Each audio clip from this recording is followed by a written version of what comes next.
an outsider to a definitive empty and clean, without any future, without any past, without any image. So where am I? Somebody said that was watching this morning, said, how am I going to get out of bed? No, I think that's very easy. That question of getting out of bed in the morning is very fair. Because I have to get up and do things. It's like demands that I have. Not just my life. See, I have been left as an outsider. Viewing all this, listening to it. Black hole.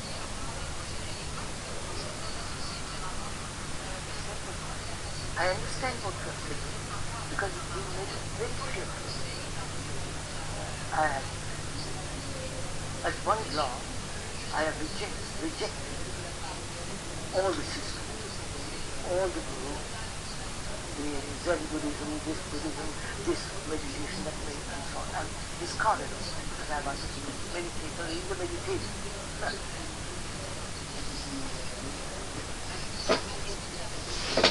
But I still feel, have I solved my problem of sorrow? Do you know what it means to love? Do I understand what is compassion? Did not understand. I can speak a lot of words. But at the end of all this dialogue of discussing, listening, have I this astonishing energy which is compassion.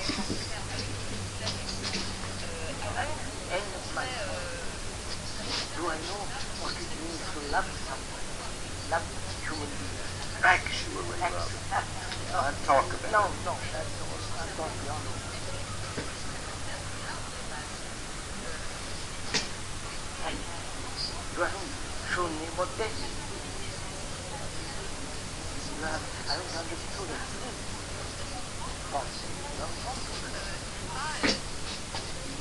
So there are these things we should cover before we finish. Not in long to cover. Yes.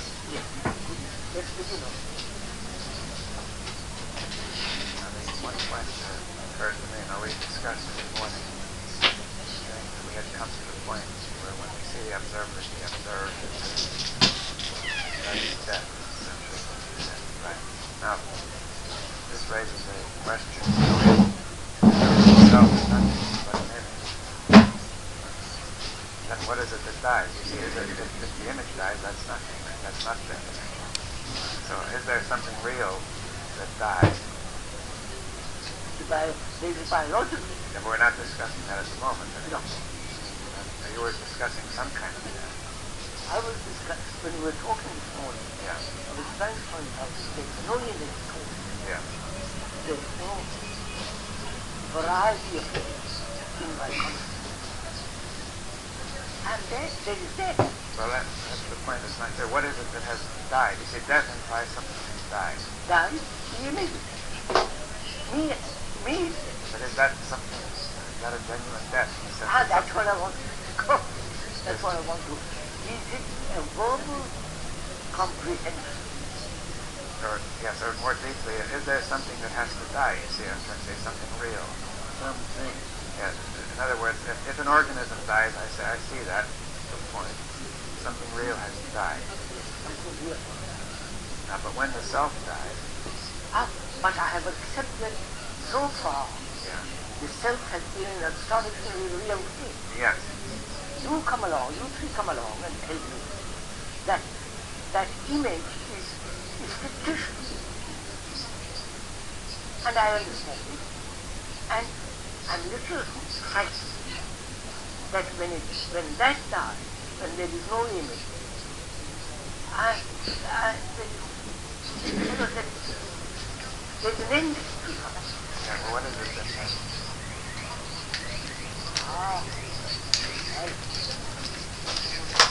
What is that? Is there something new that ends? You should say an ending of an image is no ending at all. I know. If it's only an image that ends, that's an image of ending. An end. So that it's not nothing much ends if it's only an image. That's what I want to get. If it is merely an ending of an image, there's nothing. No, it's like turning off the television.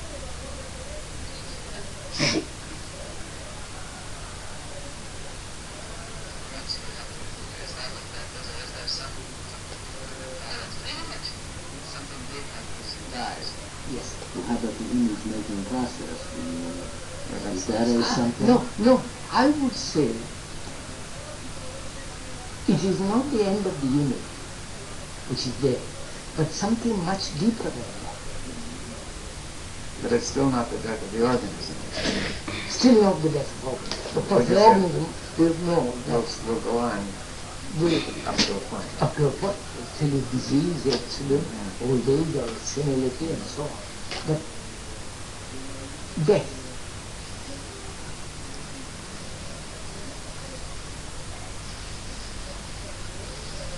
is the ending of the union,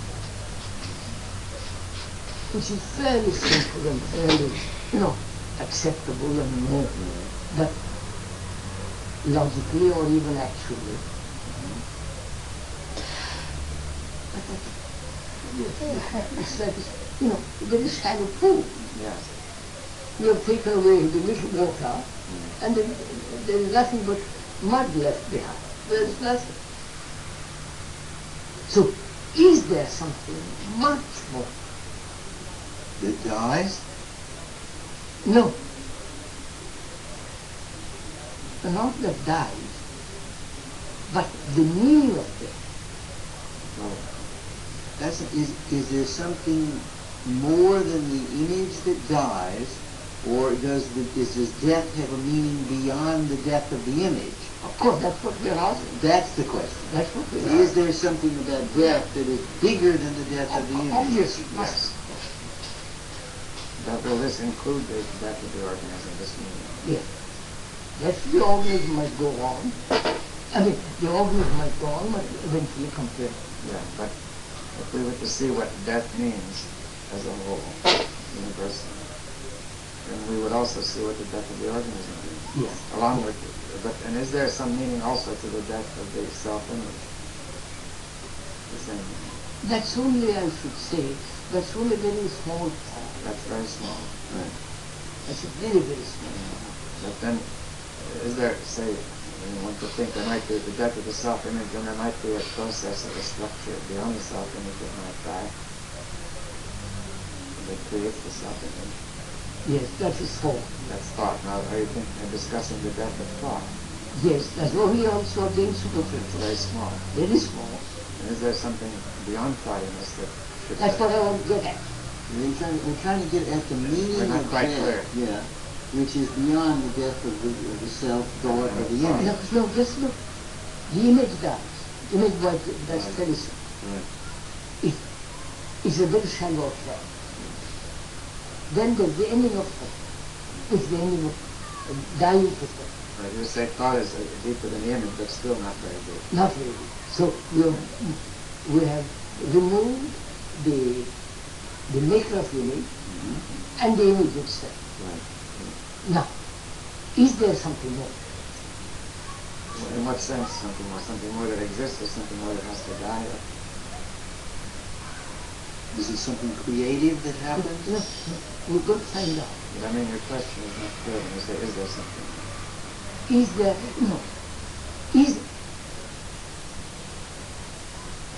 is that all death? Is that death? Oh, I see. Is that all that death is? Yes. This is death. No. I understand. Maker of image. Right.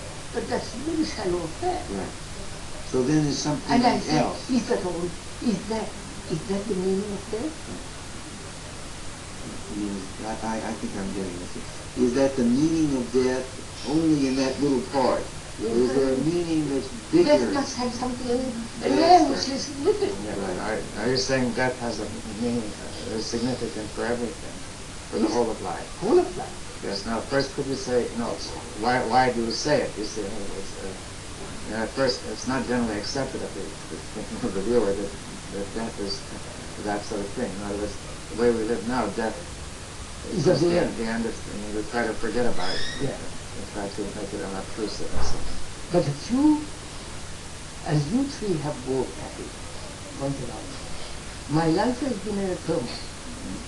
And my life has been a constant conflict and anxiety and all the rest of it. That's been my life. I've clung to the known. And therefore, the death is the unknown. So I'm afraid of it. And we come along and say, look, death is partly the ending of the image, the maker of the image, and death must have much more greater significance than merely this empty saucer. Well, if you can make it more clear why it must have, you see. Why it must have? Because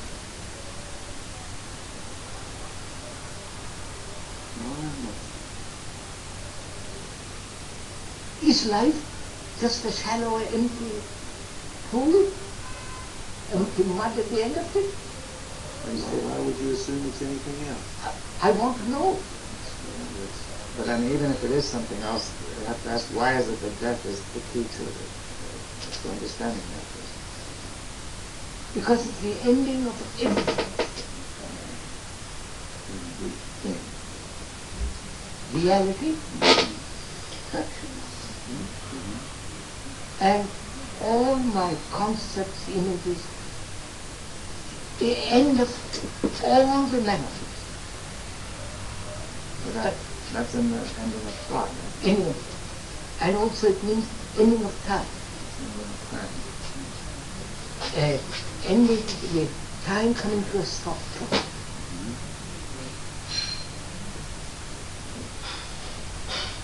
And there is no future in the sense of past meeting the present and carrying on. Psychological stuff. Yes, psychological. Of course. Yes, But psychological. you still admit the future. Of course.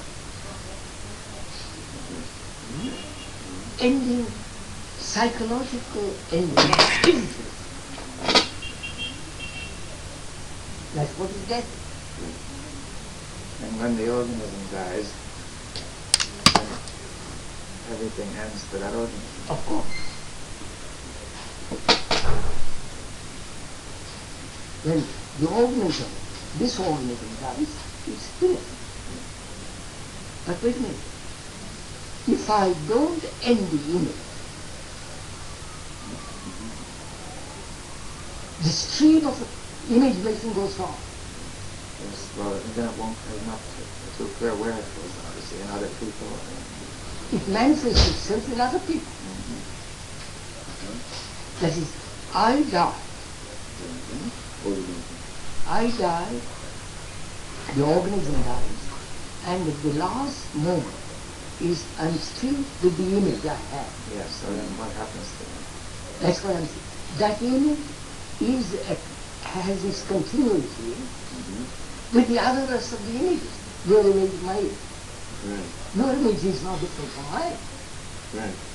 We share that. No, not sharing. It's not different. Right. It may have a little more fill, a little bit more color, but essentially the image, my image, is your image. Right.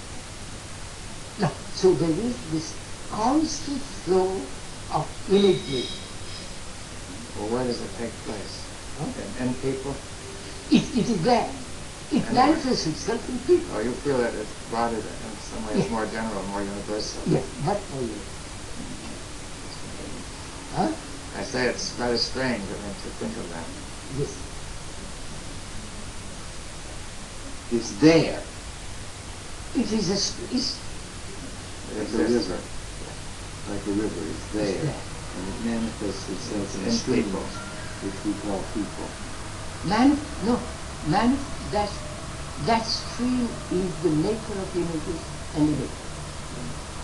So in other words, you're saying the image does not originate only in one brain, but in some sense it's universal. Universal. Yeah, that's not clear. I mean, you're not only saying that it's just the sum of the effects of all the brains, but are you implying something more? It's the effect of all the brains, Yeah. and it manifests itself when in people, as they're born, genes and all that. Yes. Now, is that all? That's, yes, yes. Does death leave me, does death bring about this sense of enormous, endless energies with no beginning, no end?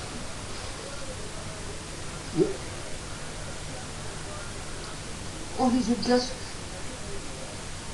look, I've got it up my images, and the image maker, I can stop it. It's very simple, it can be stopped, and you can do it. But I haven't touched much deeper things. Life must have infinite depth. It's not the death which opens that up. Death opens up. Is the death, but we said it's more than the death of the image making, so this is not clear. Is there, for example, I'm trying to say something real which is blocking that from realizing itself? Yes. Is blocking itself the image when self-maker. But that's what's blocking it, though. The image making and thought making is blocking it Yes. later. Yeah. Blocking that. Blocking that, right. But there's still other blocks, deeper blocks, That's what I was trying to get That's at. what That he's there are asking. deeper blocks that are real, that are real. Now, That's the, and they really have to die out of that. that's just, but would that be like this stream that you're talking about that's there? that's not, no. There's a stream of sorrow, isn't it? Yes, now in what sense is sorrow deeper than the image? Yes. It is. Yeah, that's important. Don't you? I do. No, be careful, sir. It's very Right. serious. That's right. I mean, would you say sorrow and suffering are the same, just different words? Two different words. I don't know. Just to clear it up. Deeper than than this Yeah. image making is sorrow. Indeed. Man has lived with sorrow a million years. Well, could we say a little more about sorrow? You see, what is it? You see, it's more than pains. Oh, much more. Much more than loss. Much more than losing my son and my parent or this or that. It's deeper. It's much deeper. It goes beyond the image, Beyond thought, thought. Beyond thought. beyond what we ordinarily call feeling. Oh, Yeah. feeling, thought. Now, can that Are you saying that the stream of sorrow, if I can be so naive, is a different stream from the stream of image making? If you had to say it's there, is it two different streams or no, it's part of the stream. part of the same stream? But much Right. deeper. Much deeper. All right. I was saying, and there's a very deep stream. Image making is on the surface of this That's stream, right. right? That's So right. the waves But on we the are- surface, But right? we have been left with that. It's like, Yeah. I want to penetrate Or could you say we understood the waves on the surface of this Yes, stream, that's which we right. call image making? image. Right. That's And right. whatever disturbance is in sorrow comes out on the surface as image making. That's right. So now we gotta go deep sea diving. Right? River diving. Right. River, deep rivers.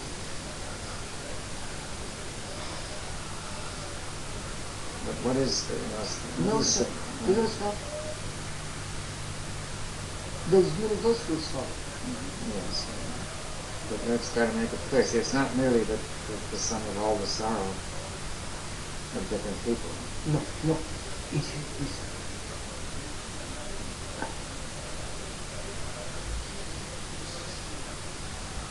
could we put it this way?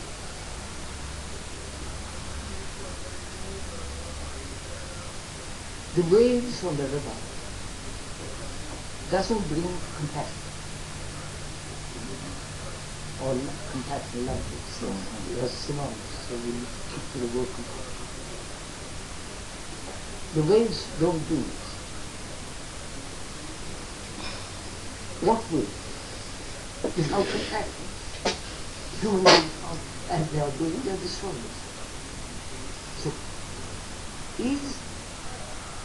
does compassion come with the ending of sorrow, which is not the sorrow created by sin?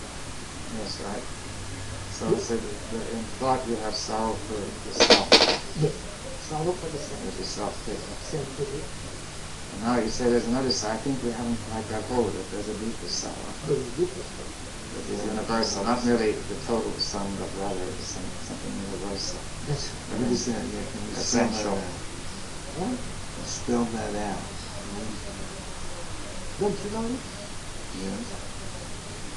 Without my, I'm just asking, don't you know or aware of a much deeper sorrow than the sorrow of self-pity, the sorrow of the ego?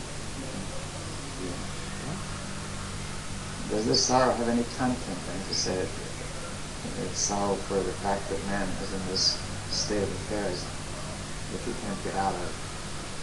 That's partly. That means partly the sorrow of ignorance.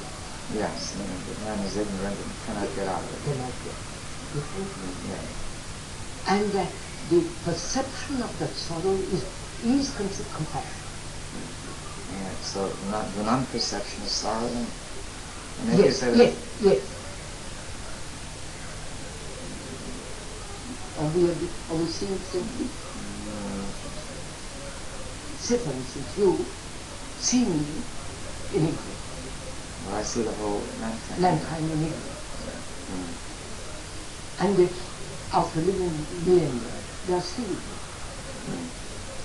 Even in the same way, the maker of the Now, let's say that if my mind is really right, good, clear, that should have a deep effect on me. Yes. Right? What would have it? To see this tremendous ignorance, to see this tremendous destruction. We are different. We are different. But then, if I don't fully perceive, if I start to escape the perception of it, then I'm in it too. Yes, we are in it. But the feeling is still that universal sorrow is still something that I can feel. I mean, is that what you meant to say? Yes. Although I'm not very perceptive as to what it No. means. You can feel the sorrow of thought. The sorrow of thought, but I can sense or somehow be aware of the universal sorrow. Yes, you can. Right. You say the universal sorrow is there when you feel it. You can feel it. You can feel it. Feel it or sense it. Right. The sorrow of man living there. Is that the essence of it? I'm just moving it. Is there more to it? No, much more to it. Perhaps we should try to bring that out. I'm trying to. You see me. I live the ordinary life. You live sorrow, fear, I have the sorrow of self-pity, all that. And you who are enlightened, cold, look at me and say, aren't you full of sorrow for me?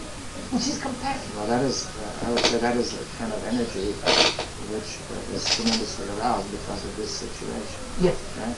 Yes. But would you call it sorrow? Or you call it compassion? Compassion, which is the outcome of sorrow. But have you felt sorrow first? I mean, has the enlightened person felt sorrow and then compassion? No. The other way? No. Right. Yeah. Which is, you see, sir, you are saying that one must have sorrow first. I'm not just exploring. Yeah, we are exploring. Sorrow is true sorrow is compassion. That's what you seem to be saying. Yes, I seem to say, but which implies that I must go through all the horrors of mankind Experience. in order. Okay. No. No? No, but That's the truth. well, let's say that the enlightened one, the enlightened man, sees this sorrow, sees this destruction, and he feels something, he senses something, which is a tremendous energy. Yes. They call it compassion. Now, he understands that the people are in sorrow, Of course. but he is not himself in sorrow. That's right. That's right. He feels a tremendous energy to do something. Yes. Tremendous energy of compassion. Compassion, feeling for them. Compassion. Would you then say that that the enlightened man perceives or is aware of I hate to use the word inefficiency, but the conflict, he's not aware of sorrow, he's aware of the awkwardness, the blundering, the loss of life. No, that's very, very different. You have been told,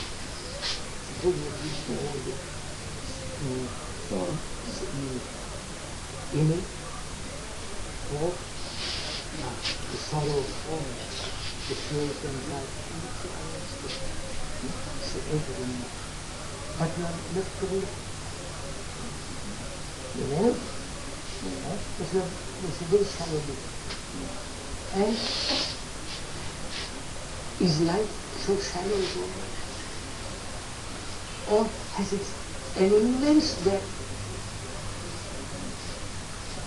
Depth is the wrong word, but There's inwardness. the inwardness. And to find that out,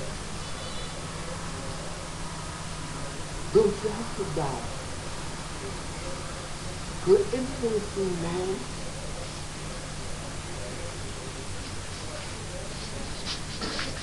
And then how does this relate to sorrow at the same time? and coming you might feel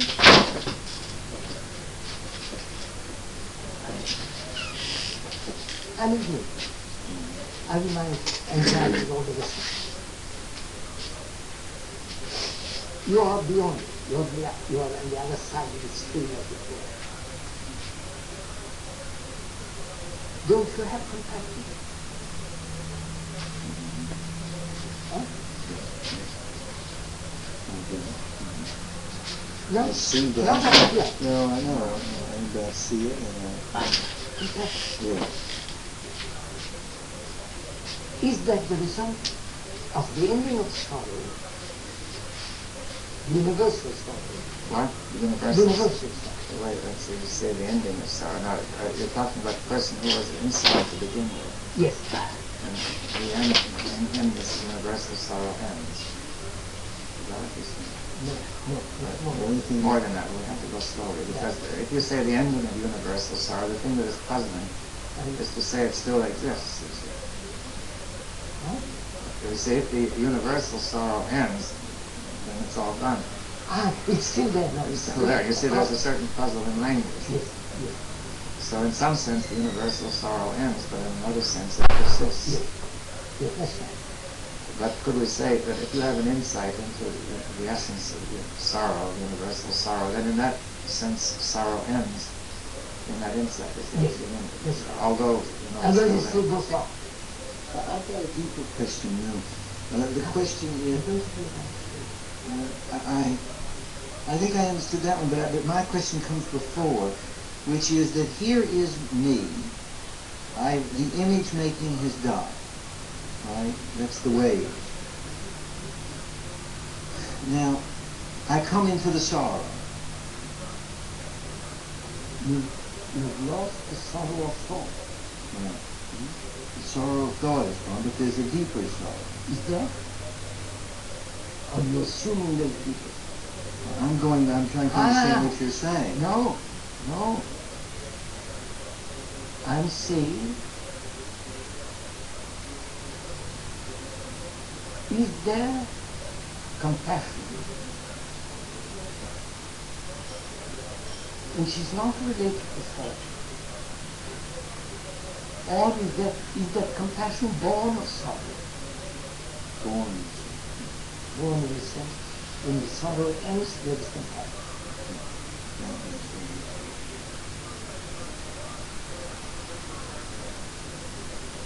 When the sorrow, Not personal sorrow. no, when the Not the sorrow of thought. Not the sorrow of thought, but something deeper. something deeper. When that sorrow You see the point ends, that, yeah, when that sorrow ends, yeah, then there is a birth Of compassion. compassion of energy.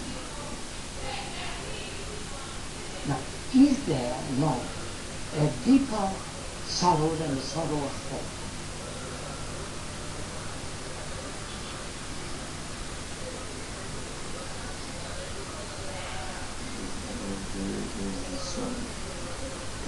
Saying the sorrow for ignorance is deeper than thought. The sorrow for the universal calamity of mankind trapped in this sorrow, the sorrow of the continual repetition of wars and history and poverty and people mistreating each other, that's a deeper sorrow. Huh? That's deeper than the sorrow of thought. And it is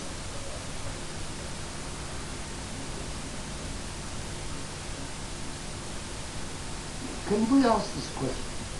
What is compassion? Which is love. We are using that one word to cover a wide field.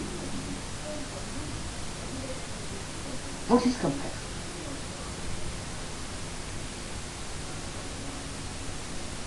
Can a man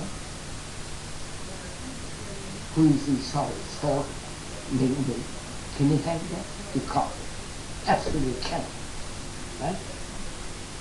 Right? Yes. Now, when does that come into view?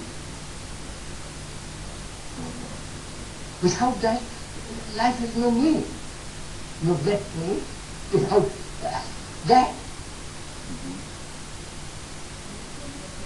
So if all that you have taken away from me is superficial sorrow, thought and and I feel there's something much more. Just doing that is something emptier, Yes. meaningless. Something more, much greater than this shallow little business. Is there, I say, when we have thought producing sorrow, self-pity, but also the realization of the sorrow of mankind, and could you say the energy which is deeper is being in some way moved? You see, well, first of all, in this sorrow, this energy is sort of caught up in whirlpools or something. You see, it's much deeper than, it's deeper than thought, but there's some sort of very deep disturbance of the energy. Yes, quite right. Which we call deep sorrow. Deep sorrow. Ultimately, its origin is the blockage in thought, doesn't it? Yeah. That is deep sorrow of mankind. Yeah, the deep sorrow of mankind. For centuries upon centuries. It's like like a vast reservoir of sorrow. It's sort of moving around in some way that's disordering. Yeah. And preventing clarity and so on. I mean, perpetuating ignorance. Perpetuating ignorance. Because, you see, if it were not for that, then man's natural capacity to learn would solve all these problems. Is that possible? Unless you three give me, or help me, or show me, or have an insight into something much greater, I say, yes, very nice, and I go, we follow.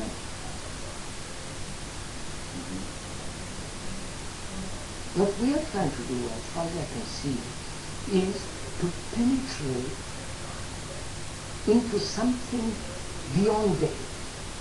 Beyond death. Death, we say, is not only the ending of the organism, but the ending of all the ending of the content of the consciousness and the consciousness which we know as it is now. Is it also the ending of sorrow?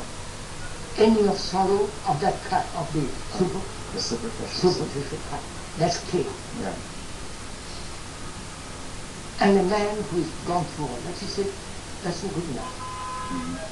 You haven't given me the flower, the perfume.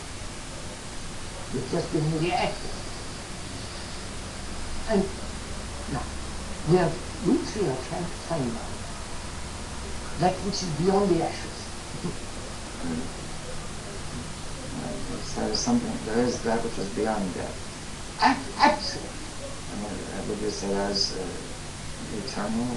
I don't want to use Use the word, but in some sense, I mean, it's in some sense beyond time. beyond time. And therefore, eternal is not the best word. Therefore, there is something beyond the superficial there. A movement that has no beginning, no end. So it is a movement. It's a movement. Movement not in time. Not in time, but What is the difference between a movement in time and a movement out of time?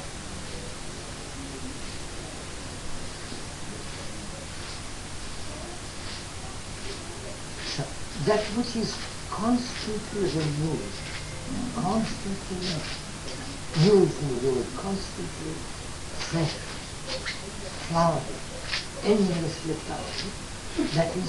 That is time. And this whole flowering implies time. yeah, well, I think we can see the point. I think we get that, the feel of renewal and creation and coming and going without transition, without duration, without linearity. That has. You see, look at it in a different way. Being normally fairly intelligent man, read various books, tried various meditations, Zen and this and that and the other thing. At one glance, I have an insight into all that. At one glance, you think, I want to touch it. And it may be the ending of this nature and all that. There, a meditation must take place to delve, to have an insight into something which mind has never touched before. But I mean, even if you do touch